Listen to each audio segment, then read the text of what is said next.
Hello everyone, welcome to Scream. I'm Viola. In today's episode, I'm going to talk about horror movies and Hollywood summer blockbusters.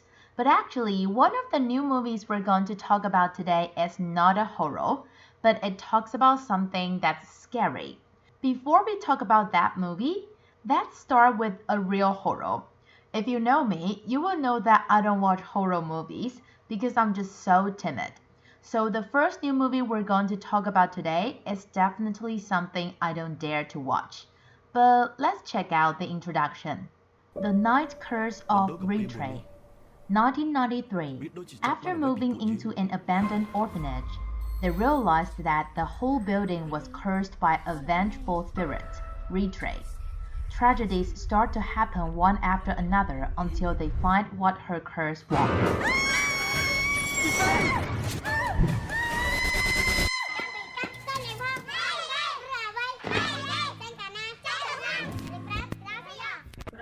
Okay, so we heard spirit and curse. Apparently, it's definitely one of the horrors that I don't watch. But it's a good movie, so I guess it's better that I still introduce it. The Night Curse of Reatrie is actually based on a real story. It happened in the countryside in Cambodia. Yes, this is a Cambodian movie. If you go see the poster, you will see a balloon on it. It's because the story is related to two balloons. People who are cursed in the movie will be forced by the spirit to decide between the balloon of in and the balloon of out. If they pick the wrong one, they will be cursed forever, and it's very horrible curse. So basically, the plot is about these characters who are facing life threat are going to try to reveal the truth behind the curse, as what we heard from the introduction, to understand what the spirit really wants. The movie's directed by Lik Laida, who received Best Director at Cambodian National Film Festival. He won the award with The Clock Spirit Awakening, so he's a pretty famous horror movie director. And The Clock Spirit Awakening was one of the movies that received a lot of attention in Cambodia that year. Because the director is pretty famous, this work attracted many people to get involved, including Paing Takong, who's really strong, so that people call him the Myanmar Aquaman or the most handsome monk. He even got some media coverage in Taiwan. In order to play in this movie, he challenged himself to cross the language barrier to perform in this movie, all in Khmer. So all in all, The Night Curse of Reatrie is not only based on true story, but also a very rare Cambodian horror movie that we can see in Taiwan.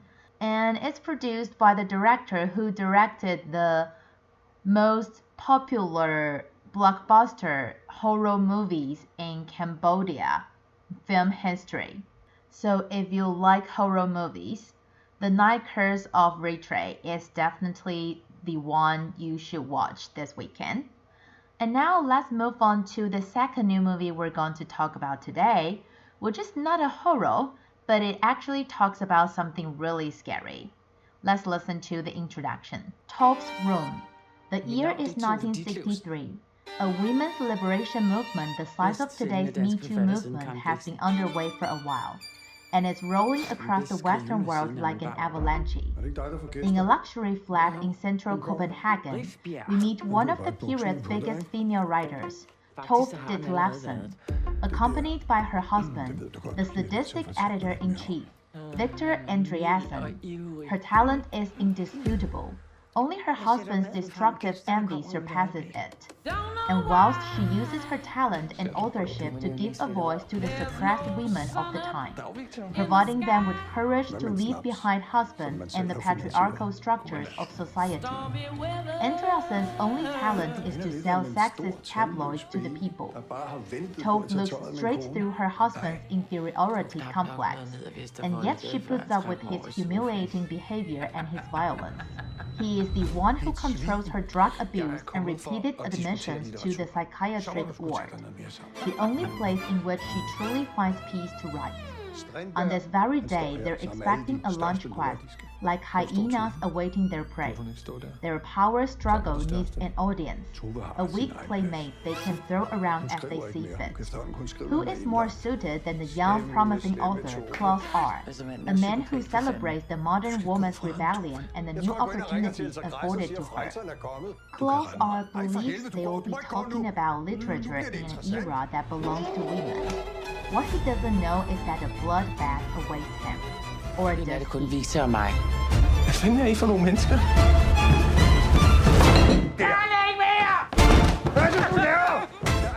Wow, the introduction is pretty long.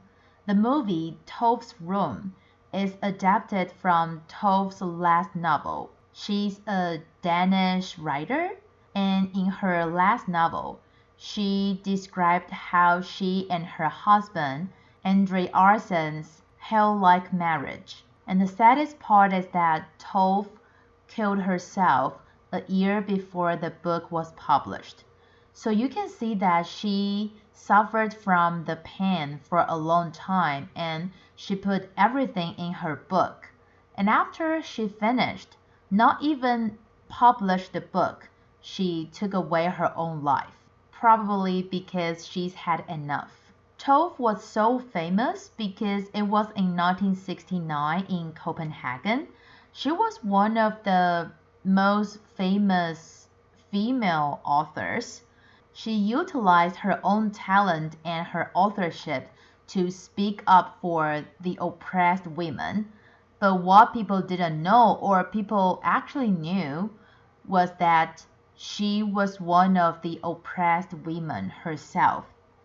The reason why she didn't leave her husband for that was because she actually saw how low self-esteem her husband was.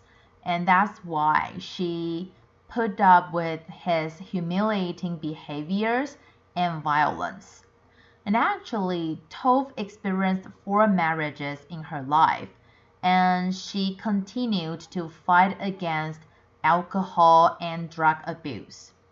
That's probably the reason why she was in and out at the psychiatric ward, and she passed away in 1976 for drug abuse. Well, it sounded actually worse when I said drug abuse. Actually, she killed herself by taking too many sleeping pills. I think no matter you know Tove or not, as long as you like literature, maybe you should go watch Tove's Room to know about this legendary Danish author, Tove Ditlevsen, in the 20th century.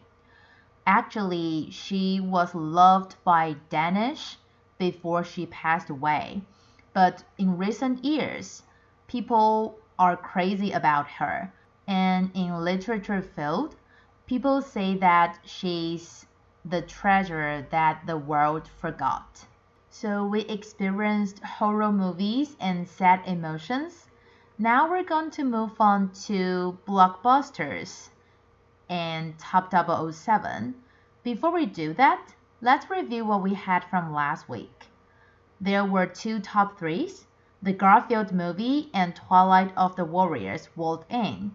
Top 2 was Kingdom of the Planet of the Apes, and Top 1, Furiosa, a Mad Max saga. Let's listen to Top 7 to Top 4. Top 6, The Fall Guy. Anyone but him. I didn't approve him. You know that. You are literally the last person on earth I want to see. Slap the shit. Top 5, Twilight of the Warriors, World 2. 入得嚟成就係你幫人，人幫你。送石樂氣，你可以夠份天光。 Top 4. Haikyuu the movie. Decisive battle at the garbage じゃあ dump. さ、お前の学校強い？最近は強いと There are only 3 movies from top 7 to top 4 this week, so top 3 to top 1 is a little bit crowded.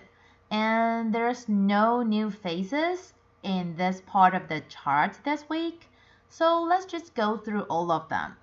Top 6, The Fall Guy. I personally like this movie, and with Ryan Gosling and Emily Blunt being the protagonists, I really don't understand why it doesn't receive great box office around the world. So it's not only in the US, it doesn't perform well everywhere actually. Maybe people don't like this kind of nostalgic love letter to stuntsmen, but I think it's a good movie. Top 5, Twilight of the Warriors Walled In. It's a Hong Kong movie, and again, it's about stunts. There are a lot of stunt performances in it, and actually some actors who you might be familiar with long time ago, like 20 or 30 years ago, they still perform their own stunts in the movie. So if you like old Hong Kong movies, this would be the one that you will love. Last but not least, Haikyuu the movie Decisive Battle at the Garbage Dump. It was released in North America last week, and it was critically acclaimed. So I would say that Haikyuu is pretty much popular all over the world. It's not only in Asia, but also in North America. But you know, you can watch it on Disney Plus if you haven't been a fan of it. And the thing is that it's not only the TV series is popular, the movie version is really good. So I guess that's actually the real reason why it's so famous and so popular around the world. I think it's time for us to move on to top 3 to top 1 and see which new movie we're going to talk about today. Top 3, Bad Boys 4. Call 911. Aren't you the police? Kingdom of the Planet of the Apes. There are dangers beyond our village.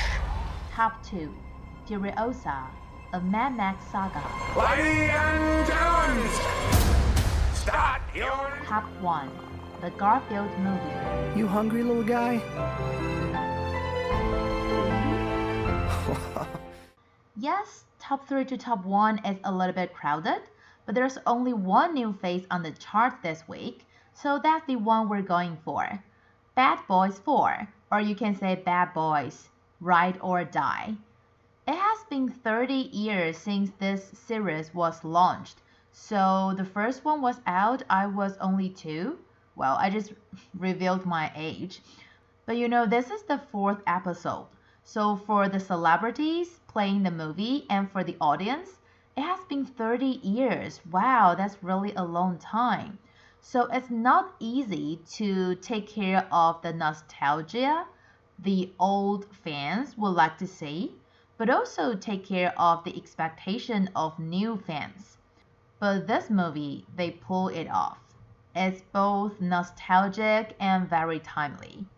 The leading actor and producer Will Smith said that they hope the movie can be very nostalgic, but they also want the characters to experience the experience that they should have according to their age. Because you know, it has been 30 years, but for the characters, it's only a few years. So it's not so easy to keep it funny and interesting, but at the same time, to make sure that the funny part, the comedy part, is very enjoyable. And it has to be exciting as well. So it's definitely a big challenge. Besides that, we can see more adventures with Marcus in this episode. You know, he's not that lonely as Mike because the story is still about Mike. But Marcus' burden and responsibility of his family are heavier than Mike. We already knew that in the previous episodes. And each movie, each episode provides different and new things. So in this episode, Marcus is going to have experiences that he has to be bolder and also take more risks. For example, if you watch the trailer, you will see that even when he just wants some ginger ale and some snacks to eat, he would encounter robbery when he gets off the car and goes to buy something at the convenience store. You may say that, well, you are the bad boys, you are the cop. How would you be scared of that? Well, he isn't scared. It's just, in the previous episodes, we always see Marcus with Mike, and we haven't seen him do something on his own. But this time, he has to face situations like this alone. Well, but actually, in the trailer, we already see that Mike will come for him, and that's their comradeship. And that's all the time we have for today. Hope you like the movies we introduced in this episode. Remember to tune in same time next week here at Screen Scream. I'm Viola. See you next time.